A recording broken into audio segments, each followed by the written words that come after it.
Revolutionary talk for revolutionary times. LibertyTalk.fm.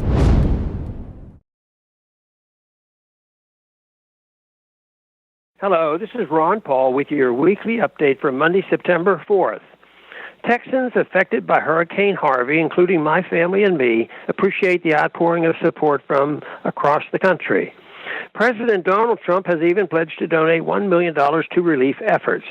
These private donations will be much more valuable than the as much as $100 billion the federal government is expected to spend on relief and recovery. Federal disaster assistance hinders effective recovery efforts, while federal insurance subsidizes the damages caused by natural disasters. Federal disaster aid has existed since the early years of the Republic. In fact, it was a payment to disaster victims that inspired Davy Crockett's "Not Yours to Give" speech. However, the early federal role was largely limited to sending checks. The federal government did not become involved in managing disaster relief and recovery until the 20th century. America did not even have a federal agency dedicated solely to disaster relief until 1979, when President Jimmy Carter created the Federal Emergency Management Agency by executive order. Yet Americans somehow managed to rebuild after natural disasters before 1979.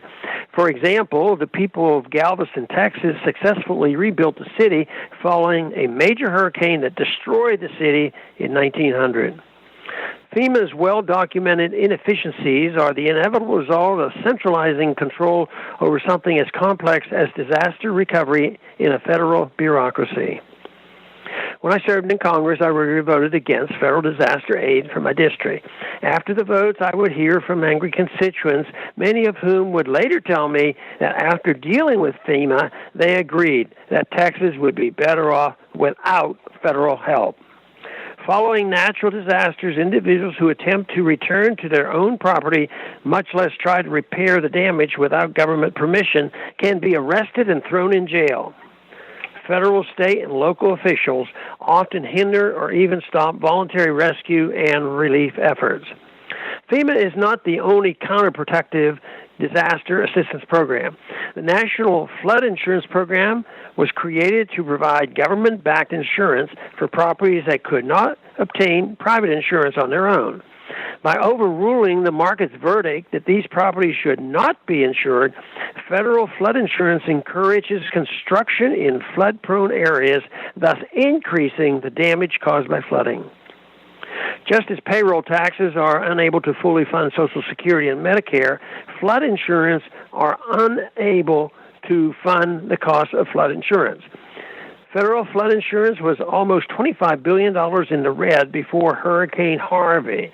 Congress will no doubt appropriate funding to pay all flood insurance claims, thus increasing the national debt.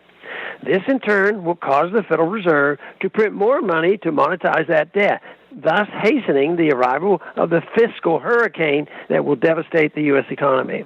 Yet there is little talk of offsetting any of the costs of hurricane relief with spending cuts. Congress should start phasing out the federal flood insurance program by forbidding the issuance of new flood insurance policies. It should also begin reducing federal spending on disaster assistance. Instead, costs associated with disaster recovery should be made 100% deductible. Those who suffered the worst should be completely exempted from all federal tax liability for at least 2 years. Thanks for calling this update. A new update is placed on this number, 888-322-1414, every Sunday.